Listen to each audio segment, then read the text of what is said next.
Hello everyone, this is 201A. So today I'll be showing you a few games with Aggro Walnut. It's not like Tell-Imps, it's not a super complicated deck to play, so I'll only be showing you 2 ladder games and 2 competitive games. But just for your information, here is the mean card cost, and there's the mode card cost if that helps you mulligan. So with that said, let's just jump into a couple games.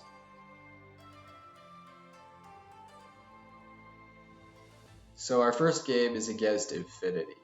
And this is kind of an interesting game because you see him try to do big bursts of damage. So here I rolled the duplicate and I got an okay curve. So there's an argument for rolling the corn dog or rolling the red stinger. I rolled the red stinger because anyway it's at the upper, it's one of the most expensive cards in the deck. And there I got what I thought was a pretty workable hand. If I need to do early control with the garlic, I can do that. I can front something. The garlic has a lot of health, and then that opens up the possibility of it being covered later by the elderberry.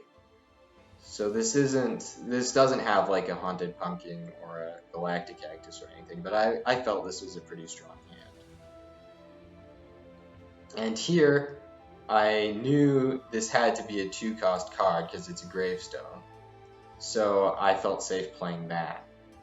And now you'll see just the power that you can get out of the Primal Sunflowers, because now on turn 3, I'm going to be able to play the Elderberry.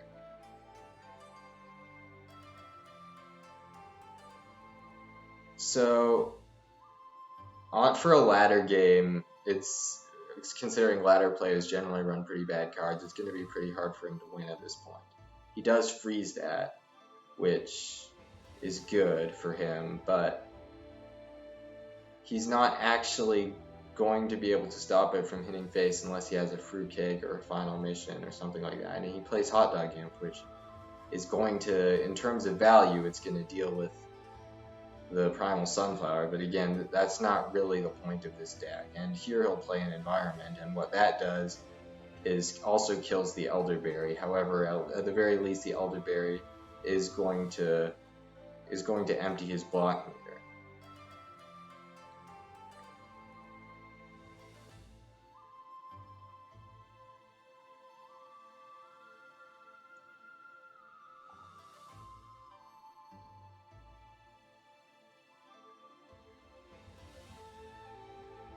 So you could argue his position is fine right here, but he had to commit, and he's not really doing much more damage on his own. Plus, I do have this superpower, which will heal me and make it harder for him to get off a good burst of damage. All I need is for him to commit and have an empty square, and then I can do a really, really big burst with that red stinger.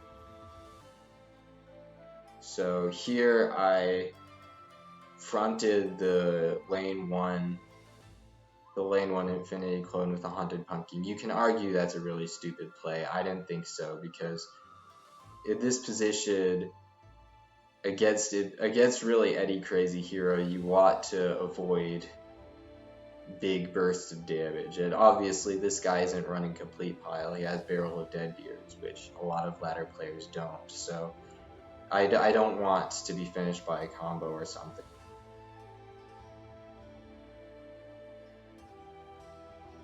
And now I have a problem, and now I have, okay, so here he plays that. So I was going to say now I have Apple Saucer and Red Stinger, but he figures that I'm going to want to cover his Gas Giant, but what he doesn't realize is he's just committed, and now I can also play cards and know that he's not going to be able to counter it. And since that's not actually threatening lethal damage and he has 0 brains, you can argue that's a pretty stupid play. So this next game I'm really going to speed up because this guy roped a lot. But here, the first card I rolled was Astrocado. It's the most expensive card in the deck.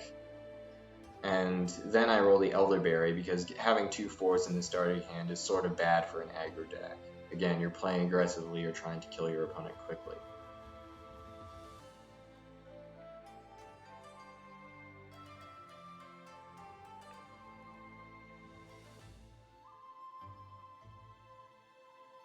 So here he ropes for like forever, but basically obviously he can manipulate the corn dog because it has hunt, and there's no way you can really play around that. But what you can do is, in case he doesn't, just play these cards in such a way that on turn 3 you're going to be able to buff them with a Steel Magnolia, which is going to be very, very good for you because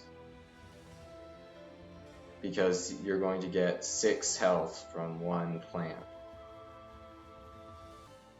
I mean your minions, obviously. So here you can argue just play the Steel Magnolia. Obviously that's not a very strong aggressive play though, and you're not getting very much value from it, so I don't know why I actually said you can argue that. So here again he ropes for a year, but the play I'm looking at is Primal Sunflower and then Apple Saucer, and then with the idea of placing the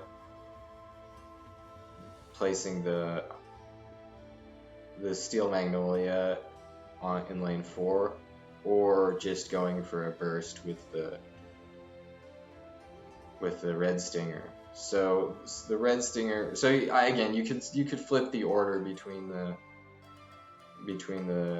Primal Sunflower and the Apple Saucer if you want, since having the one with more damage on the left is often a good thing, and you might want to buff the health of the Primal Sunflower since if it lives, it's arguably stronger because it will ramp. But really in this position, having one extra sun isn't that great because both of my combos costed 5 anyway.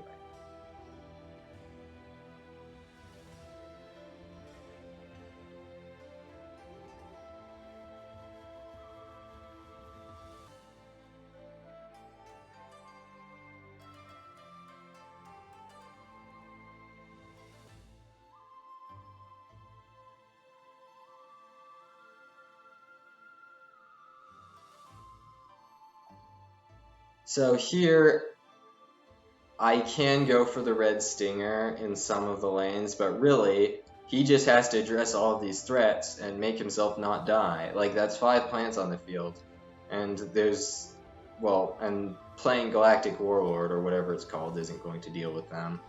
So, in this position, you don't really need to think through your play very well, because there are very few zombie decks, if any, that can really stabilize if the field looks like that. So just don't underestimate little chip damage from 2 attack, 3 attack plants is the moral of this game. And also don't be an annoying roper. Okay, so now we're going to look at a couple competitive games. So this time I'm against Michael with Gargburn. So I'll just say, for both of these games, I actually had Juggernaut in my deck instead of Haunted Pumpkin, or not Haunted Pumpkin, Jack-o'-lantern. So yeah, that's not really as good, but I was grinding the Jack-o'-lanterns, and then when I got them, I changed the deck, but then somehow BlueStacks had a BlueStacks moment, so yeah, you're not actually seeing the actual deck, but at least in this game, having the Juggernaut doesn't really affect the game plan at all. So again, he's unable to answer this. So Z-Mech has, of course, Super. Z-Mech has Lightning Bolt. Gargburn has a bunch of Bungee Plumbers. But he was unable to answer that, and then now I have this play. So this means that he's going to have to commit a Fruitcake or Barrel Mission if he wants to take out the Primal Sunflower. And here he shows his superpower to be Rock Wall, which is, you can make an argument for being the worst superpower, at least of Z-Mech. And now we see the same thing that happened on the first game, just in competitive PvZ Heroes. I have the option to play this. And since there's no way to actually take out the Gargologist, I decided to make that play.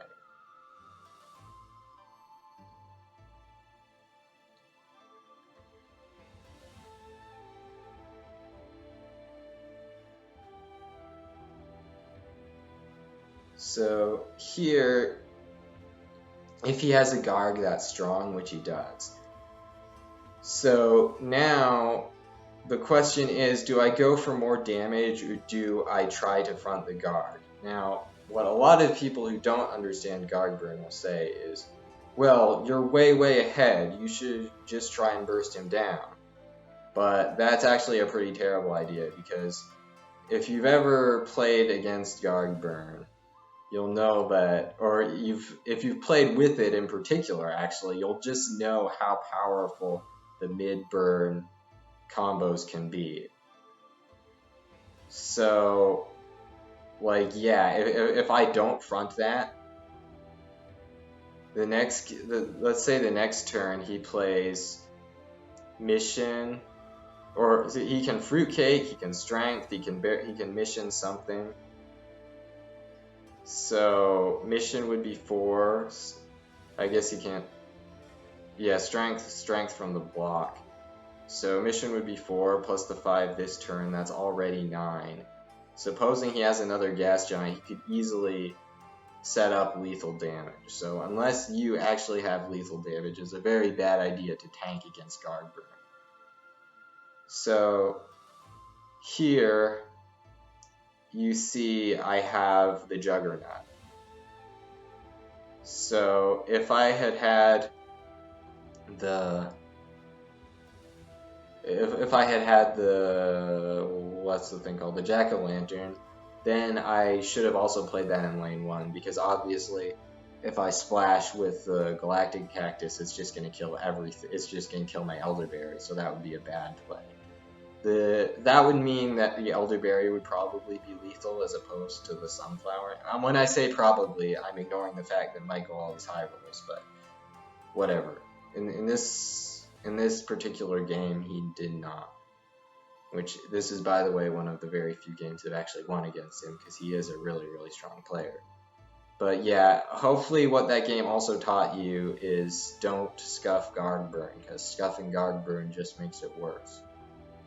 So here we have Joshua, and again you see I'm running the Juggernaut. Here it's going to have a bigger effect on the game because it's in my starting hand, and I get almost a more tempo-y hand, to be honest, but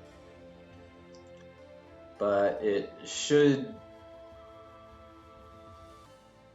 still have a fair amount of power, especially considering he's also playing what appears to be a more aggressive deck. So having just,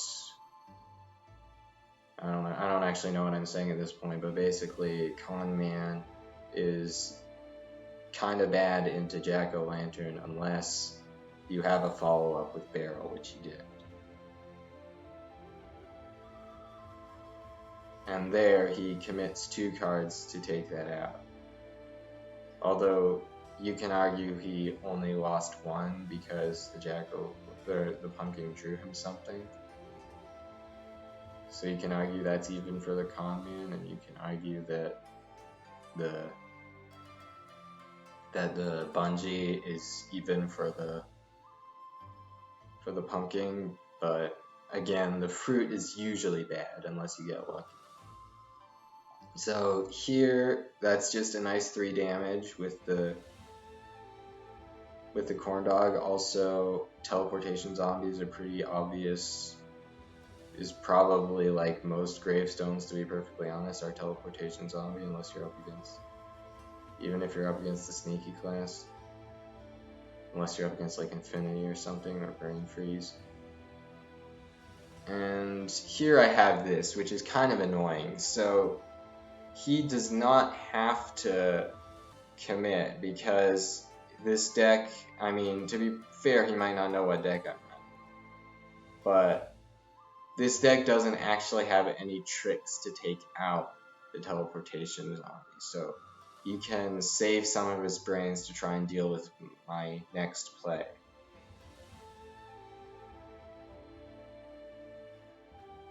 So the Steel Magnolia will be good though, because a lot of Professor Brainstorm decks are great at dealing with single targets and not really great at dealing with multiple targets. For example, you have your bungee plumbers, your fruitcakes. However, unless you're weird, you don't usually run something like the chicken. And to be fair, people run the chickening these days because people are weird these days. But yeah, generally you don't, because the chickening's terrible if your opponent is playing threats like Haunted Punking on turn 1. You would much rather just be able to answer that straight up with a bungee. But that's part of the reason why a lot of the brainstorm decks struggle against 3-net decks, is because they're so great at dealing with the single plant threats and not so great at dealing with a card that makes a million other 3-attack high health cards.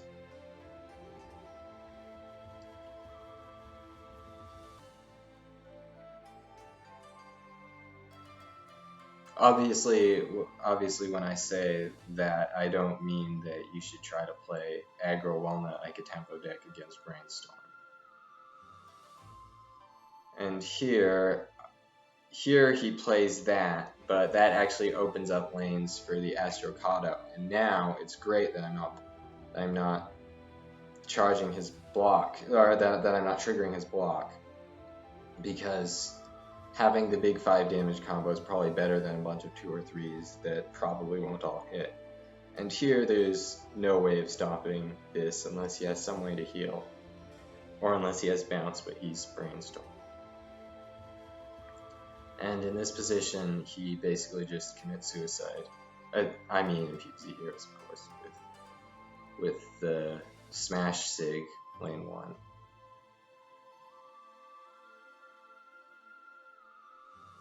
So what is there to say about Aggro Walnut? On ladder, of course, it dominates. Granted, my footage was from Gold League, which is easier than Ultimate League, but it will work on ladder, since just about every deck, as long as it's made semi-competently, will.